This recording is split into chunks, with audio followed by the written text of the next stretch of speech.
here is another number for you to consider: 113. That is how many Canadians have been turned back from the U.S. border because of coronavirus concerns. Let's bring in John now, who's looking at that part of the story for us today. So, refused from being allowed to go into the United States. Indeed, Michael, and this is part of the protocols instituted by the Americans, specifically at the land crossings. I'll tell you about air and sea in a moment, but at those land crossings. And all of this came out of evidence presented by the top immigration official in the United States, Ken Cuccinelli, at a congressional hearing when he was asked by Senator Kamala Harris. And there he is there preparing to give his testimony at the committee hearing.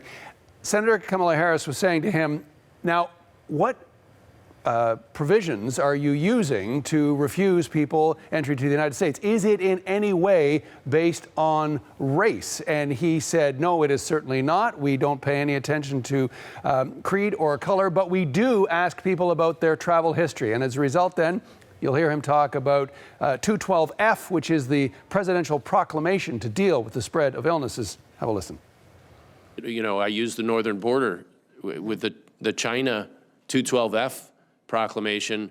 More Canadians have been barred from the United States on the northern border than Chinese, 113 to 90 because of that proclamation, and it's because it was travel-based. It wasn't that you're Chinese, it's that you have been in the hot zone in the targeted time period of 14 days, and we'll continue to operate that way and continue to make efforts to knock down storylines or narratives that say anything different from that. So, Michael, he went on to say this is all based on that 14-day travel history. In other words, regardless of where your passport is from, if you have been in China, specifically Hubei province, or if you had been in Iran within 14 days, you will almost certainly be turned away if you're trying to get into the United States. Michael? Well, and added on to that, you've also gained some insight into the U.S. border approach to the coronavirus. Tell us a bit more about that. Yeah, it's fascinating to hear it all sort of broken down in terms of all the government agencies that are involved. The Border Patrol, of course, is involved. Homeland Security is involved. Something called CWMD, and this is actually, like the name says, WMD, Weapons of Mass Destruction. This is the agency that monitors and tries to prevent weapons of mass destruction, but presumably that could also be an illness, and that is why they are focusing on that. Let's listen to Cuccinelli again, though, when he talks about how hermetic they hope to, or in fact can, make the United States. Have a listen. This has never been, from day one, intended to be a hermetically sealed process.